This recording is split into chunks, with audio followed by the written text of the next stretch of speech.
Hello and welcome to Gleaning the Scriptures. Today we're going to be talking about cycles. In Genesis chapter 1, we've got the sun, moon, and stars. They govern the cycles of time and seasons here on earth. And the Bible is absolutely chock full of cycles.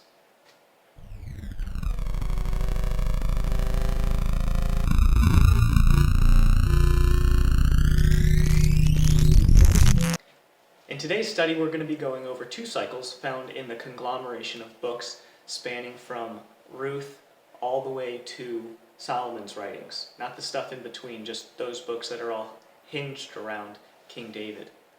These two cycles are found in Israel looking for a king,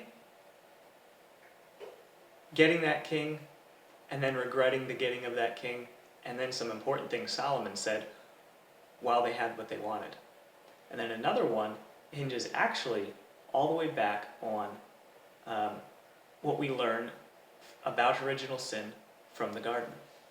The first one is the children of Israel. They're looking for a king. They get their king, and then they get scared, and they come to Samuel in Samuel chapter 12, saying, "Hey, we should not have asked for a king. We made a mistake. What do we do, Samuel?" Samuel says, "Serve the Lord your God."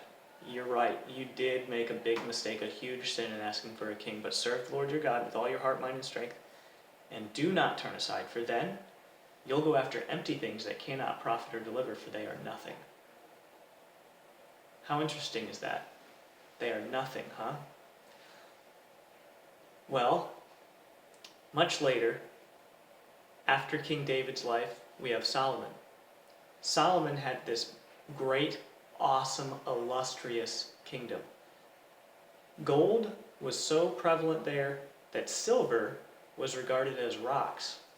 There wasn't a single cup made out of silver in the king's palace or in the king's home. Everything was made out of gold. The entire world sought after King Solomon and his wisdom and bowed down to him, not because he was mean, not because he was narcissistic, but because they sought his wisdom.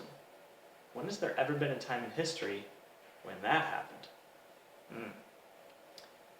And then Solomon writes, in the midst of all of this glorious kingdom, remember the Israelites said, we want a king so that we can be like the other nations. Here they are, they have it, and their king says, everything is vanity. When we say vanity, an example of vanity is a woman sitting in front of a mirror prettying herself up. But the source definition of vanity is something that is empty and does not deliver, grasping at the wind. Full circle.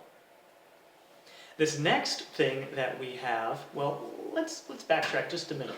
So, if all of this stuff, having everything that the heart of flesh could desire, turns out to be vanity, what do? We do what Samuel tells us. We stop serving ourselves.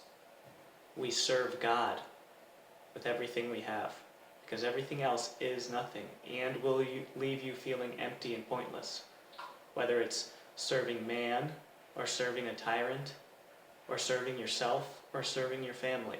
If you're not serving God first, it's vanity. So serve God with all of your heart and be fulfilled.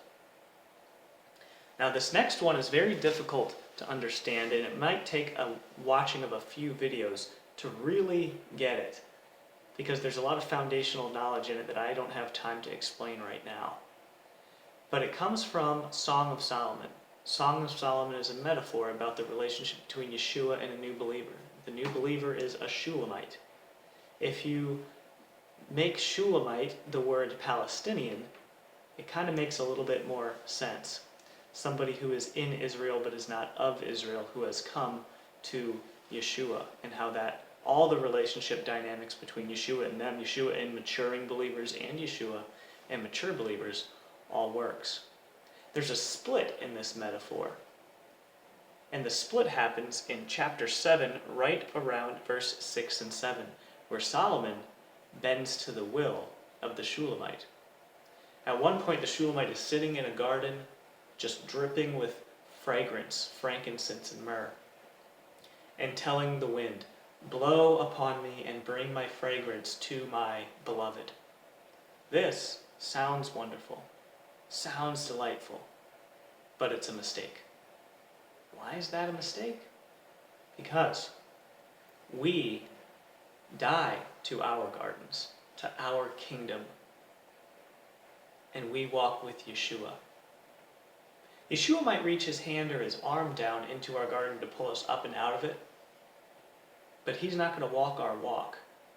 We are to walk his walk. God, walk with me while I... No. God, teach me how to walk with you. He's got his plan, and we're supposed to die to ourselves so that we can serve him.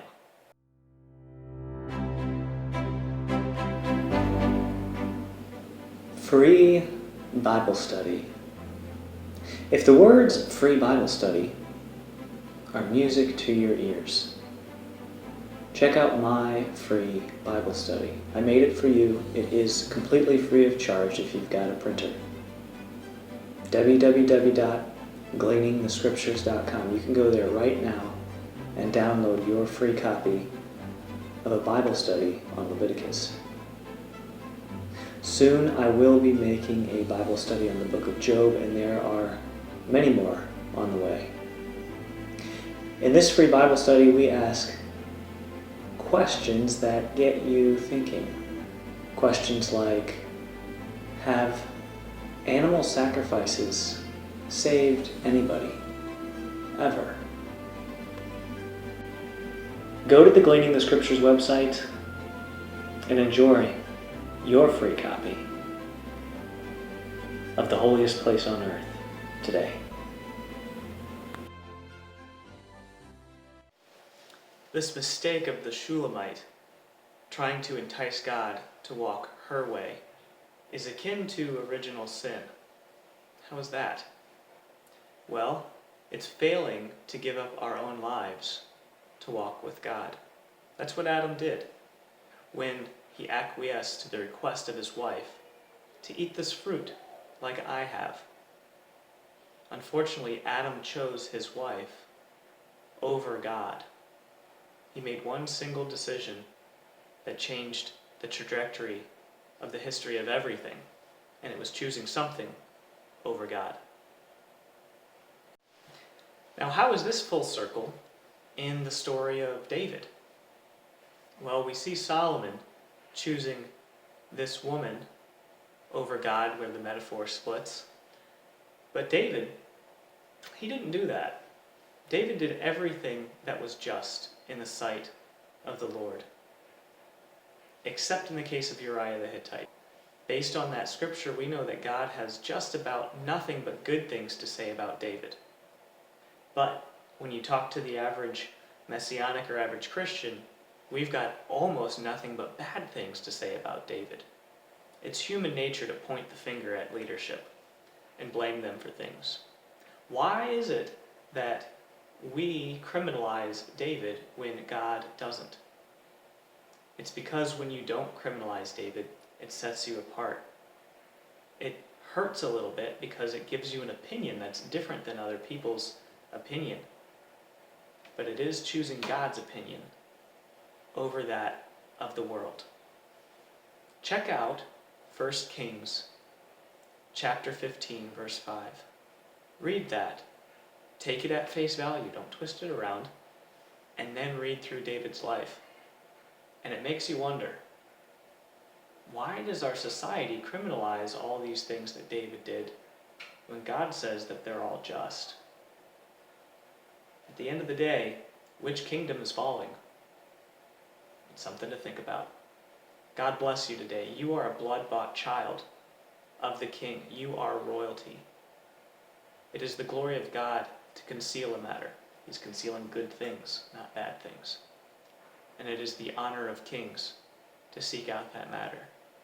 You are royalty. Seek out those matters. Set yourself apart. Don't go after your own desires. Serve God and His desires. Oh, You will have trouble in this life, but it's worth it. I can promise you that. Shalom, my friend, and thank you for watching this video. If you enjoyed it, maybe click one of the videos that are popping up on the screen. And if you think that one of your friends would benefit from this video the same as you have, consider copying the link and sending it to them as a text message. I'm sure they will be blessed by it, just as you have. Shalom, me homies.